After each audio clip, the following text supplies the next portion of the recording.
Hey folks, Rob back for another Rob Plays, and this week we've got Hat Mack, originally developed for the Apple II by Michael Abbott and Matthew Alexander, converted for the C64 by Bob Campbell, published by Electronic Arts in 1983, and in fact is one of their first games. So let's hit fire and bring... So, you are Hat Mack, and your job is basically to finish this building. And I've just died. Oops.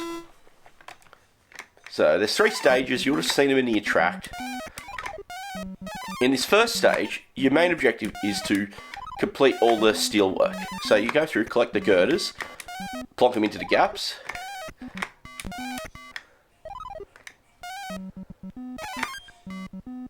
When you've done that, what you need to do is collect the rivet gun, which is what is spinning around a bit like a whirlwind, and rivet each of the pieces. So we've done 2,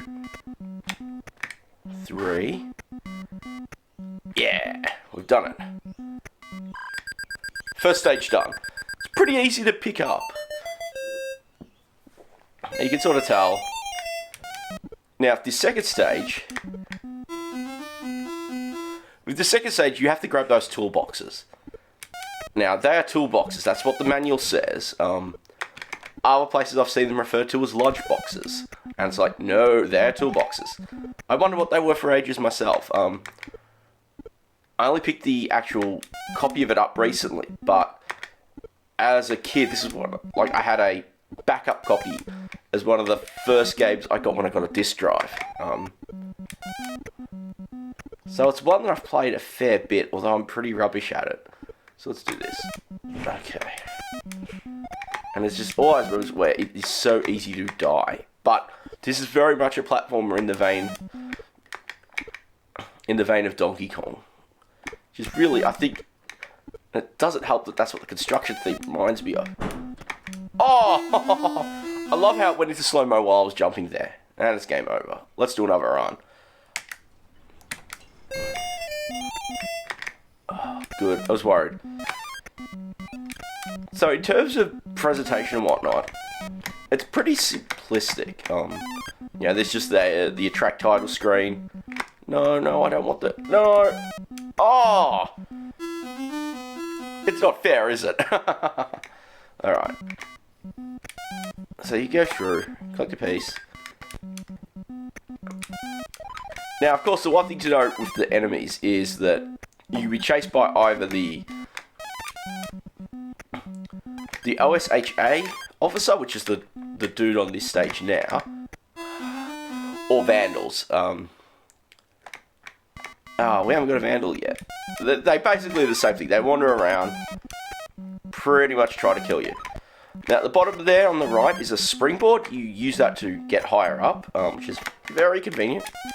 And on the left, you've got a little elevator. And to summon that, you can hit the bell.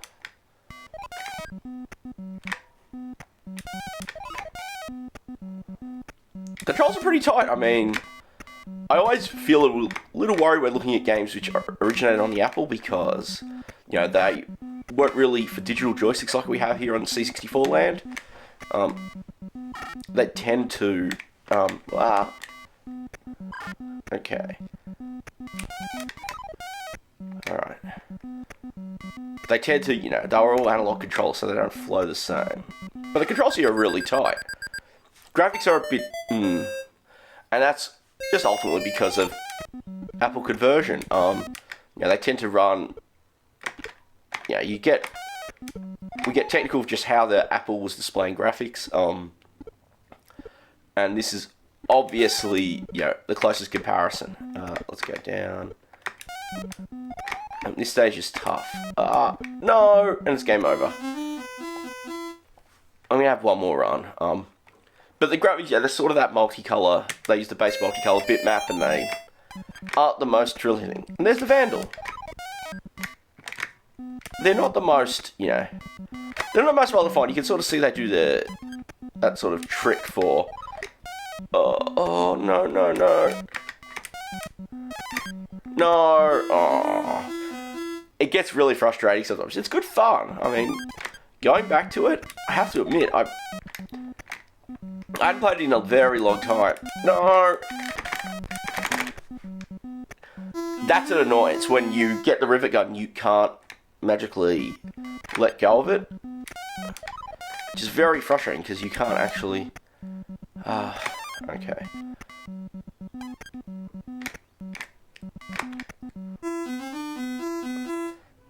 Short answer is, it's not a bad game, but it's kind of frustrating. I only showed you the first 2 stages, and the other track loop will show you the third. In the third, you've got to grab boxes and push them down to a riveting machine. So, for what it is, if it's time, it's actually pretty cool, but, oh gosh, it's frustrating. It is a frustrating game. For an early one, it's pretty good though, I don't mind it, but, yeah, it's a tough sucker to play through. Probably worth checking out, but as always, your taste on platforms may be different to mine. I don't mind the early ones like this. I loved Jumpman when I covered that not too long ago, and got a few more I need to cover on that early regard. Anyway, I'm going to keep this one fairly short because we've had a few long episodes lately. So with that, thanks again for watching. Thanks again to all the subscribers. I do love hearing your feedback and whatnot. Thanks again for watching, and I'll catch you all next time.